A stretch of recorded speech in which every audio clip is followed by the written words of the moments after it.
c'est important ñu tegal leen ko ngeen déglu ko. Le kit en lui-même, c'est un ensemble de médicaments et de produits que l'on utilise en hémodialyse. Le kit comprend le rein artificiel, les lignes relatives au rein artificiel, de l'acide, de la base, de l'héparine, des gants et masques. C'est l'ensemble qui constitue le kit de dialyse. Ce kit de dialyse est acheté par un homme d'affaires sénégalais.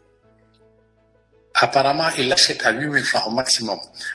Il le revend à son petit frère à 30 000 francs et son petit frère le vend à l'État à 40 000. L'État ivoirien achète ce kit de dialyse à 2 000. C'est pour ça que l'État ivoirien peut faire la dialyse à 5 000. Nous, puisque notre État achète ce kit de dialyse à 40 000, il est obligé de le revendre au centre de dialyse, et ce qui fait que la dialyse est à 65 000 francs la séance, 195 000 francs la semaine, 840 000 francs le mois. Et nous mourons parce que la dialyse est trop chère. Et l'ensemble des centres de dialyse font valoir leurs besoins en kit de dialyse à la pharmacie nationale d'approvisionnement. Au Sénégal, nous sommes 20 000 insuffisants rénaux devant aller en hémodialyse. L'État ne s'occupe que de 1 000 personnes. Les 1 000 personnes, chacune de ces 1 000 personnes doit consommer 144 kits de dialyse par an. Donc, la pharmacie nationale d'approvisionnement doit acheter 144 000 kits de dialyse par an. Ces kits de dialyse sont payés par la CMU, la couverture maladie universelle. Mais si la CMU, au lieu d'acheter le kit de dialyse à 8 000 francs, l'achète à 40 000 francs, au lieu de payer 1,5 milliard, la CMU va payer 5 milliards. Il y a 4 milliards qui disparaissent entre le ministre Diouf Sarr et le nouveau ministre Moussa Mansour Faye. Entre ces deux ministres, ils doivent savoir pourquoi est-ce que l'État perd 4 milliards dans les kits de dialyse. Et ces gens s'approvisionnent. En allant dans un privé, vous achetez à crédit. Mais un crédit n'a pas pour suite un crédit. La suite d'un crédit, c'est un paiement. Donc quand vous empruntez 4 milliards et vous venez pour réemprunter 4 milliards, on vous dit non, payez les premiers 4 milliards. La pharmacie nationale d'approvisionnement est en faillite parce que la CMU est en faillite, les centres de dialyse sont en faillite. Si nous, les malades, nous restons une semaine sans faire de dialyse, nos pieds enflent, nos yeux enflent, nous commençons à tousser et nos cœurs explosent. Si nous faisons une dialyse chaque 2 semaines, ou bien nous faisons 2 dialyses chaque 6 mois, nous mourrons. Nous dépendons du kit de dialyse. Nous ne pouvons rien faire, c'est l'État qui doit faire quelque chose. L'État d'abord doit savoir que le coût de ce kit de dialyse a un surcoût. C'est-à-dire qu'il faudrait qu'on recherche quels sont les voleurs au niveau du circuit du kit de dialyse. Pourquoi un kit de dialyse qui vaut 8 000 francs, l'État l'achète 40 000 depuis 2011. Ça vaut 8 000 francs. Dans tous les pays du monde, on l'achète à 8 000. Toi, État sénégalais, tu dis que je vais l'acheter à 40 000. Forcément, tu n'as plus d'argent. Maintenant que ça sort, que tu n'as plus d'argent, la pharmacie est en faillite et vous, madame Signaté, vous devrez aller voir la pharmacie nationale d'approvisionnement. Leur immeuble va même tomber, va s'écrouler sur eux. Ils n'ont que des grands magasins. Au lieu de vendre des médicaments, ils vendent de l'eau. Ils n'ont que des bouteilles d'eau à la pharmacie nationale d'approvisionnement. Ils ne vendent que de l'eau. Ils sont en faillite partout. La CMU, qui dépendait du ministre de la Santé, Mansour, comment il s'appelle encore, Diouf Sarr. Maintenant, la CMU, couverture maladie universelle, dépend de Mansour Faye. Il faut qu'il fasse une passation de service, parce que moi, je dénonce. Je dis qu'il y a 4 milliards volés dans le circuit des kits de dialyse. Je ne parle pas des médicaments, et les médicaments, c'est plus gros, mais rien que pour les kits de dialyse. En se référant à nous, les insuffisants rénaux, il y a 4 milliards qu'ils volent depuis 2011. Il faut que l'on audite les kits de dialyse. Mais toutes les personnes qui entrent en dialyse, actuellement au Sénégal, tous les centres de dialyse sont pleins. Il y a 750 personnes dans le public et 250 dans le privé. Les personnes qui sont dans le public ne payent pas. Mais les personnes qui sont dans les privés payent chaque 2 jours 65 000. Donc 195 000 francs la semaine, 840 000 francs le mois. Tous les centres étant pleins, n'importe quel malade qui rentre dans un centre public ou privé, il est plein, tu ne peux pas, il n'y a plus de moyens, tu meurs. Tous les nouveaux hémodialysés meurent. Il y a 4 000 nouveaux cas par an. Tous les 4 000 nouveaux cas ne sont pas pris en charge ni par le privé ni par le public. Il y a 1 million de Sénégalais qui sont insuffisants rénaux sans le savoir. Chaque fois que vous voyez un Sénégalais qui le matin déjeune avec 5 morceaux de sucre, à midi il mange avec un tchéboudienne bourré d'huile. Le soir il va dans une dibiterie manger beaucoup de viande et il prend cette boisson gazeuse noire, il alourdit son sang, il entre en hypertension ou en diabète et il finit en hémodialyse. L'hémodialyse actuellement, c'est la maladie la plus pourvoyeuse de mort au Sénégal. On l'appelle la tueuse silencieuse. Mais nous, depuis 2011, en dialyse, le rein artificiel, on l'achète, si vous voulez, à 5 000 francs et on le vend à 40 000. Personne ne dit rien. Les Sénégalais ne sont pas intéressés. Il y a de la magouille. Mais les Sénégalais, d'une manière générale, ne s'intéressent pas à l'hémodialyse parce qu'ils ne sont ni hémodialysés, ni un parent hémodialysé. Mais quand cette maladie rentre dans une famille, ça éponge toute la famille et ça tue le malade. Ça fait 10 ans que je parle, 10 ans que je dénonce cette magouille. Les gens ne font rien parce qu'ils se sucrent. Tous ceux qui sont là-dedans se sucrent. Mais c'est-à-dire, quand vous achetez quelqu'un, je répète, à 8 000 et vous vendez à 40 000, il y a tout un réseau de gens qui mangent. C'est des sorciers, comme on dit en Wolof, des dômes qui vivent du sang du malade. Regardez, même le sang, vous donnez votre sang au centre d'hémodialyse, au centre de transfusion sanguine, ce sang nous est vendu à 7 500 la poche. On nous vend les poches de sang, les 2 poches à 15 000 francs. Dans aucun pays du monde, on ne vend du sang, sauf au Sénégal, on nous vend le Sénégal. L'hémodialyse est gratuite, elle est gratuite pour 700 Sénégalais. Il y a 25 centres de dialyse pour 15 millions de Sénégalais.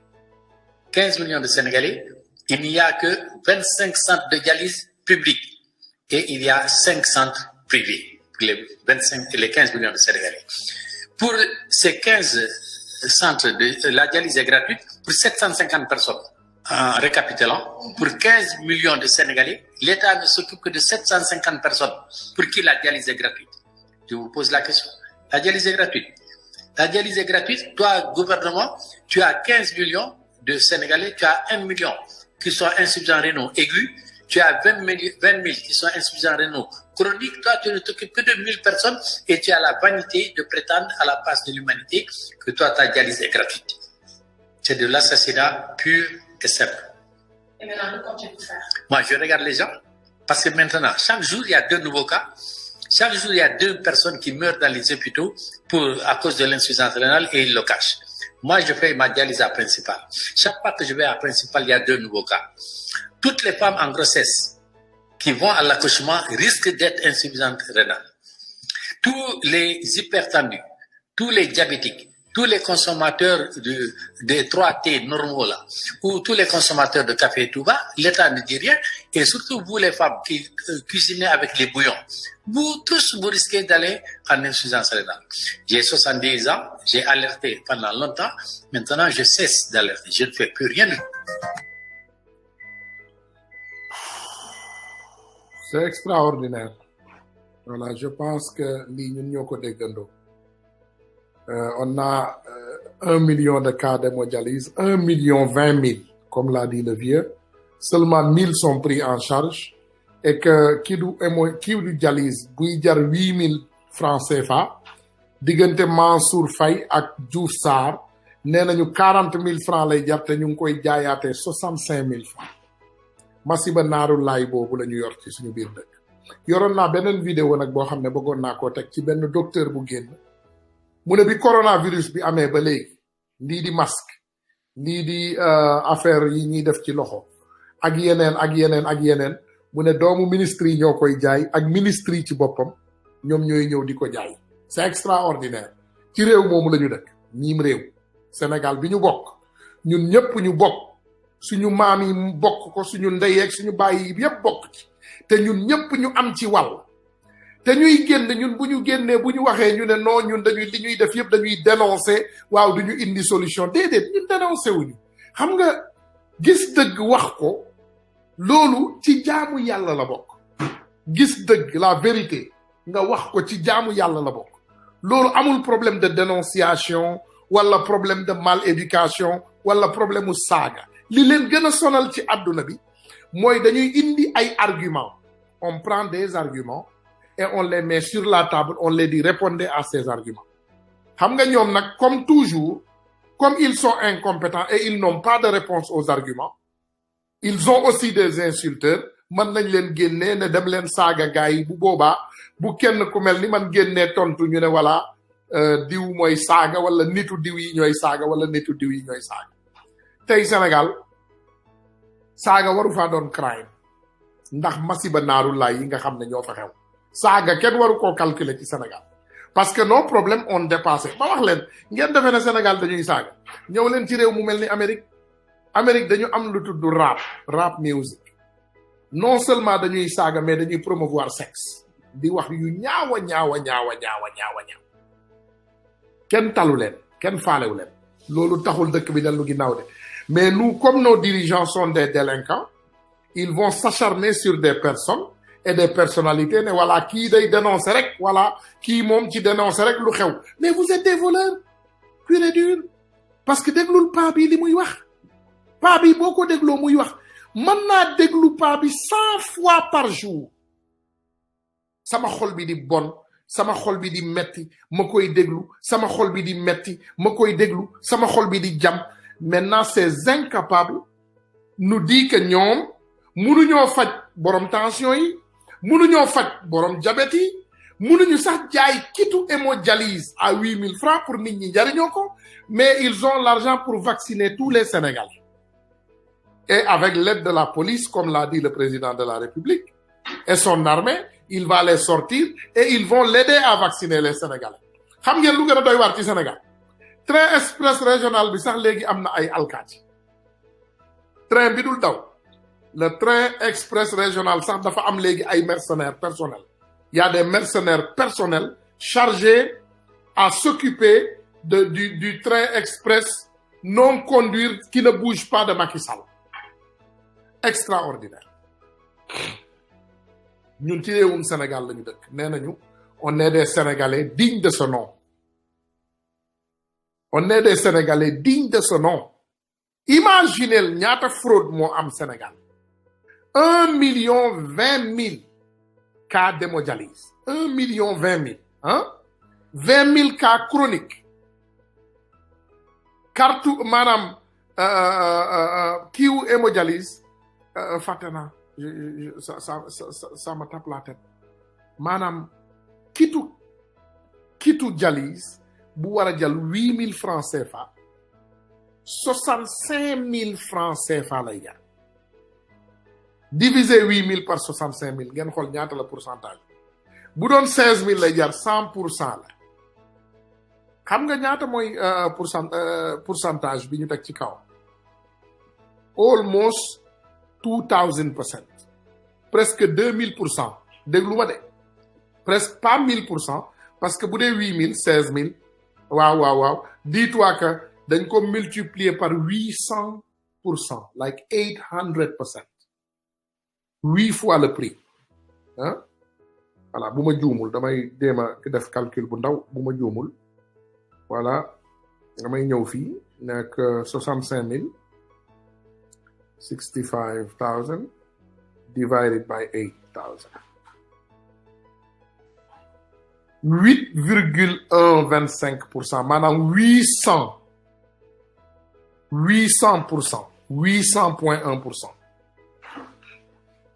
bénéfice boobu amul fenn ci àdduna bi pourtant ma wax leen ko léegi amul fenn ci àdduna bi loo war a jënd légalement à fukki dërëm nga war koo mën a dem jaayee junni loolu yenuwul maanaam mënuloo jëndee dara ci àdduna bi 500 francs CFA téeméer benn téeméer nga ne dama koy dem jaayee junni c'est ridicule. It's ridiculous.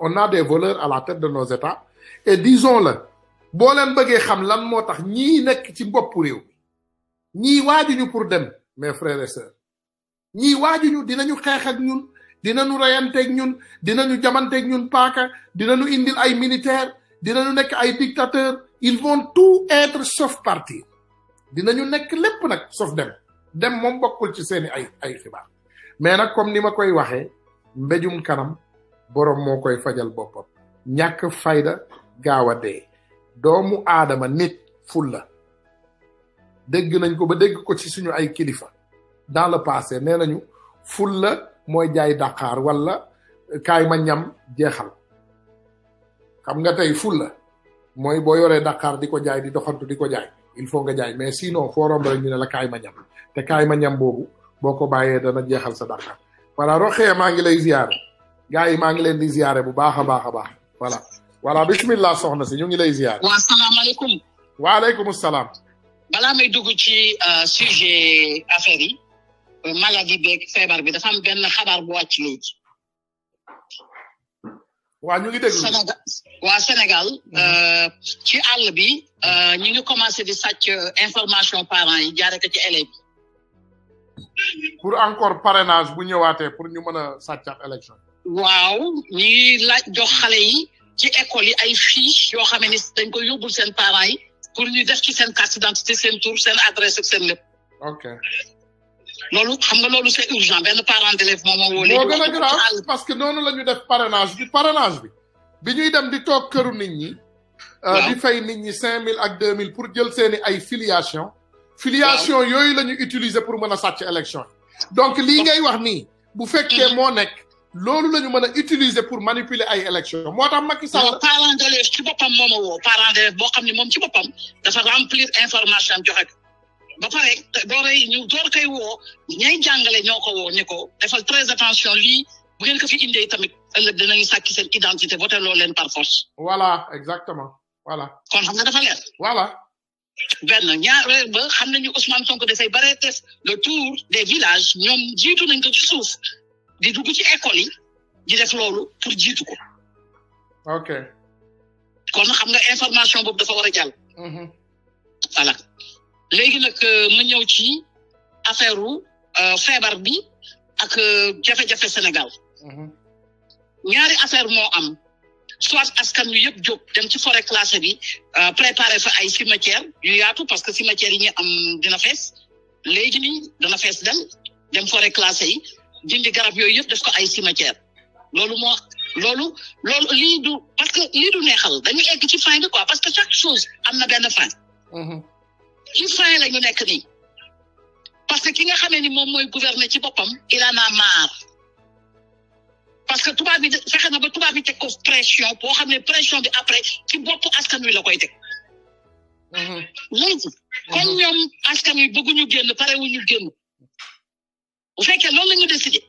pour ñu jam leen ñoom ñëpp jamu leen. nañu dem forêt classée bi ñu gas fa préparer fa ay cimetière.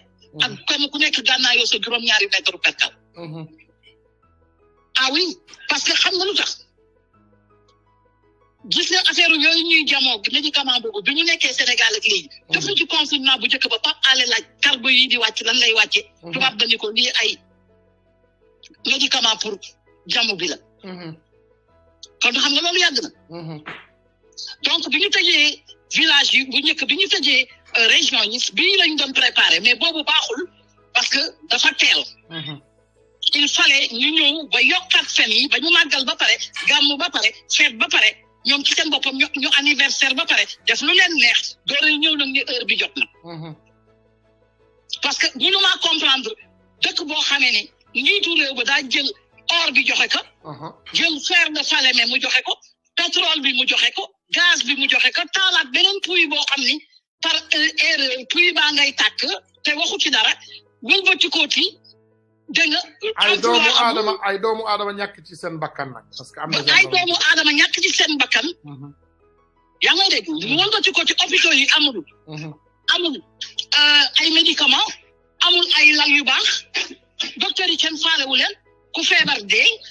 nga ne nag léegi nag loolu yëpp après avoir joxe lépp lu nga xamee ni askan wi ñoo ko moom askan wi kenn génnul kenn waxul mu ne fii nooy na xaaral nag léegi ma ñoo dagg seen bopp parce que damaa jaay seen bopp yi yéen ñëpp seen njëg parce que Mali génn na xeex Côte d'Ivoire génn na xeex Guinée sax rey na boppam génn xeex mais Sénégal ni pak mu ni nag léegi mas naa ko neex na bàyyi naa ko gisoo ko fenn danaa wër ànd ak sama ndoom gars yi nga xam ne moom rek la ñu ragal policiers yi homme de tenue yi ànd ak service de santé yi dagg seen bopp yi par force mu neex leen ak mu naqari leen foofu la toll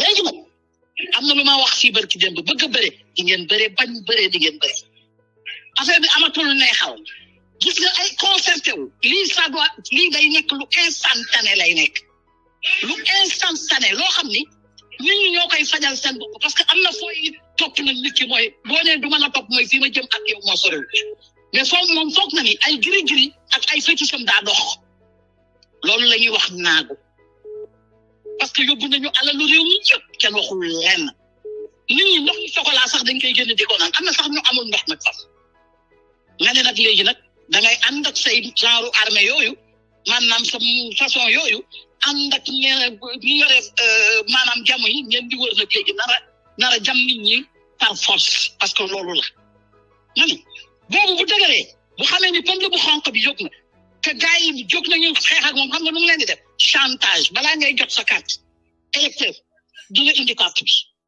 carte de vaccination balaa ñu lay fay sa salaire di nga indi carte de vaccination balaa ngay jógee Thiès dem Dakar di nga indi sax boobu lay indi deuxième. assemblée kon xanaa dañuy ne aussi peut-être suñu waa ji balaa muy dugg assemblée nationale il faut mu indi carte de vaccin.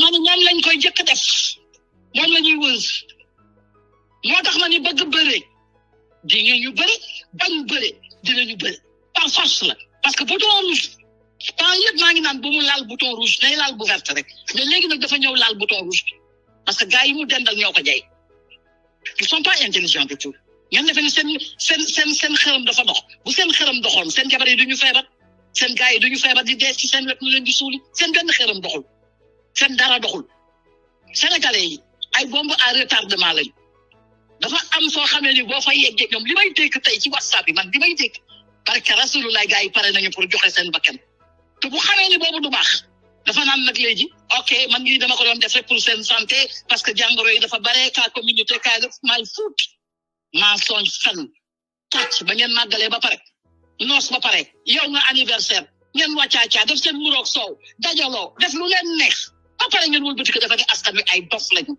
dof yi nag buuru dof yi nag parce que foo gis am na ay buuru dof mais buuru dof yi nga xam ne ni gëm nañu waaj dama leen di ñaan silencieusement su fekkente ni jamu bi neex na leen génn leen ngeen dem ngeen jamu ji te may ñu jàmm génn leen parce que foo dem am na fa ay buuru dof génn leen ngeen dem rang jamu ji ñu jam leen ñu sagement ngeen delluwaat seen kër te ngeen may ñu jàmm mais ñi nga xam ne liggéeyuñu lekk ñu naanuñu amuñu bànneex nekk biir Sénégal bu ñu feebaree duñu faju amuñu emploi ngir yàlla waajibul dugg ci seen toujours di leen forcer lenn parce que loolu mooy tapaas sa askan te nit ki mënoo ko tëj kaso ci biir dëkkam joxoo ko mu lekk fajoo ko wëlbati ko bëgg ka jam bëgg ka ñàkk mun ta nekk mais c'est pas possible dalay jaay ba kanam te foofu la gars yi toll parce que nee nañu 71 personnes après bi ngeen jamee ba pare dee nañ journal bi ko wax journal bi tubaab la démb ñëpp dégg nañ 33 et Norvège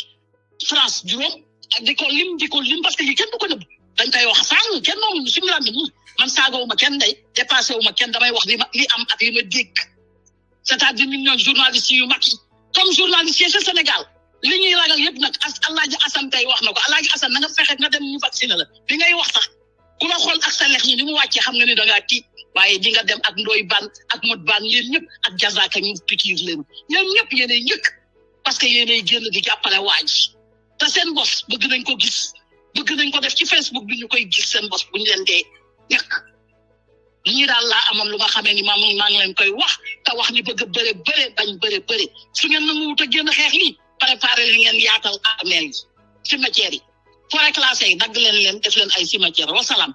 merci voilà donc je pense que loolu ñun ñoo ko déggandoo comme niñ koy waxee toujours rek mbéjum kanam borom moo koy fajal boppam bëgg bëre bañ bëre comme ni ko yaay Astu waxee il faut sénégalais yi ñu xam ne amul benn dëkk ci àdduna bi boo xam ne dafa libéré wu ci toog ci penc bi di ko waxtaane amul benn dëkk ci àdduna bi dëkk bi gën a avancé ci àdduna bi muy Amérique dafa amoon lu tudd civil war neexul nag ci biir xol waaye dafa mel ni comme niñ leen koy waxee Macky Sall góomu jabet la dagg sànni rek voilà léegi ma jël beneen participant allo sir ziar naa la bu baax a baax a baax a baax waaw cool alhamdulilah waaw maa ngi déglu femme bi mu ngi wax quoi madame Ba mais li muy wax lépp dëgg la Sénégal la toll nañ ci situation boo xam ne on est à bout sës nañ en tout cas parce que waa yoo xam nga yow booy rappelé mës naa la wax ne day làmb lu mu làmb mu nooy day xeeb ci leneen exact nag ñu ngi avancé fin bi nag mooy lenn pikiru dee bañ a pikiru dee léegi ñoom ñooy xool lu mu leen jaral exactement nga yor sa bakkan par exemple ci facilement ñu ñëw pikir may la benn laps de temps 1 mois 2 mois nga dee waaw bu fekkee nag da nga dee ci au moins ñu ne ñii de xeex nañu ba par exemple dee na ci mais au moins sauvé na ñenn ñi en tout cas waaw parce que tamit comme li ñuy wax boo encaissé xaalis jàmbur mais tu dois assumer doo jël xaalis baa bi ñu jox la seeni test mënatoo jàpp makaat yi def ko ci ñoom nga ne yor naa population boo xam ne dafa jeune jox leen ma dinaa ko jël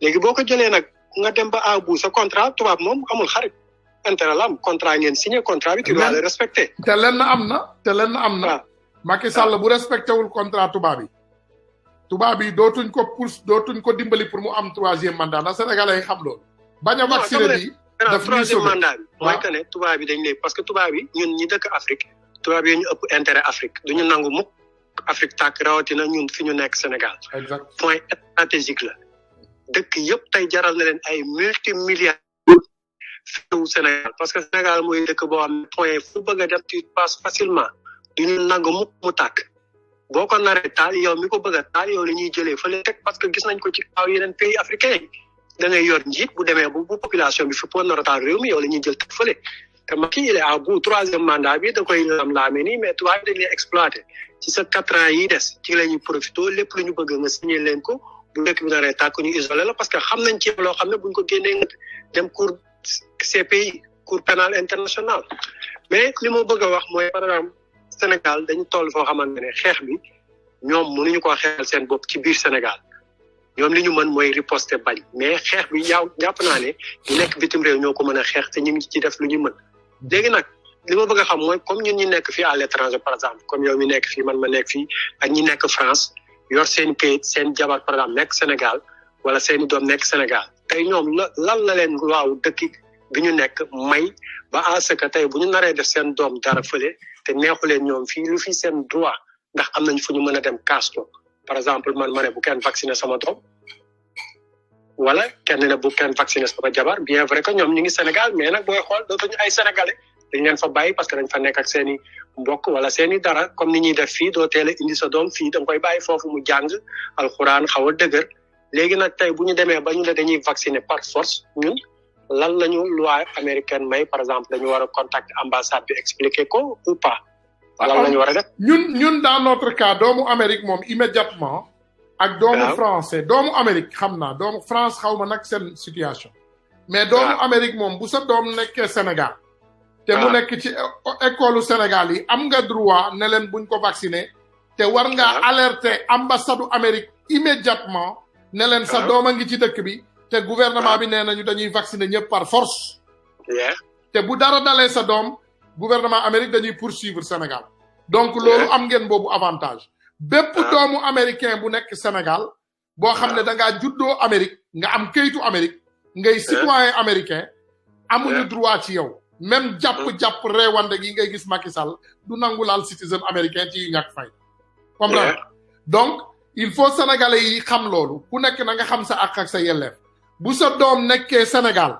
te muy citoyen américain alertel ambassade u Amérique ne leen Macky Sall mi ngi bëgg a vacciner sa doom par force te yow d'accord la you didn't consent xam nga il faut nga sign consent form pour ñu mën a vacciner sa doom mais léegi ni nga ko déggee mu koy waxee daf moo tax ma def drapeau bii ci ginnaaw parce que lépp luy doomu sénégalais nee na dafay génnee takk der yi ak alkaat yi pour ñu dimbali ko ci léegi takk der lan lay wut ci vaccin donc ce qui veut dire que tu veux forcer la population ñun ñu ngi nii dañuy liggéey ñun dañuy liggéey. ñun dañuy liggéey ba wàcc ku bëgg a dem vacciné wu nga rang ñu vacciné la ku bëggul nga tëdd sa kër. ñun fii compagnie yi ñuy liggéey presque lu bari ci ñun lay jaar affaire matériel hôpitaux yeeg yooyu yëpp. exact xam naa yow foo nekk yow fi nga nekk fa la Pfizer nekk. yow dëkk bi nga nekk fa la ñu defaree vaccin bi. te yow man nga ñu sax am may dara ci vaccin boobu est-ce que vaccin bi ñu defaree fii Amérique ak température bi ñu laaj. mënul dem Afrique pour l'instant mënagul dem Afrique. leeralal ñu loolu leeralal ñu ko ñu dégg. vaccin bi du tàng. voilà vaccin bi mënul transporter wu ci dëkk bu tàng vaccin bi boo ko génnee teg ko bu ko air bi laalee quelques secondes bu jëlee benn température poison la. ok exactement fii nii am na benn ku juumoon par exemple génne benn loowu presque ay 200 et quelque dañ ko mujj sànni parce que lan poison lay def vaccin bi dafa war a génn sedd guy du vaccin boo xam ne dafa ñeme chaleur parce que corona àndul ak chaleur. te vaccin bi ñu ngi ko créé defaree ko ci loo xamante ne li ñuy wax ADN. lii tax nit formé wu nekk nit. loolu lañ ko jëlee. def test parce que instant bii nii par exemple ñii fii dañu toll ci cas critique parce que imagine chaque jour 2500 3000 léegi ñu ngi ci pitu plus de 4000 morts par jour yow Sénégal depuis bi comme affaire bi commencé ba léegi amagoo 4000 morts ci at bi yëpp. 400 morts la ñu am 400. waaw mais fii on a plus de 4000 morts chaque jour. par jour te bi ñu commencé vaccin bi ba léegi morts yi ñu ngi am mais amul kenn ku taxaw fii ku ne vacciné nañ ma ci vaccin bi man am naa ay copains yoo xam ne dañoo vacciné wu parce que dañuy liggéey ci home care. mais nee nañu vacciné wuñu nañu mais ñoom ñi ñu vacciné yëpp amul kenn ku ci am malaise bopp buy métti wala dara parce que c'est préventif. mais yow gis na 300 millions habitants ñun 30 millions vaccin lañ amagum. exactement. waaw vacciné 12 millions habitants. alors que ñun ñoo koy defar fii. Amérique. léegi ñun dinañ jël vaccin bi di ko jox Macky pour mu koy vacciné wu Macky mooy kan Amérique xamu sax ne Macky mu ngi existé. xamuñu ko sax xamuñu ko. non. non 10% comme bu ma comprendre maanaam boo waxee 300.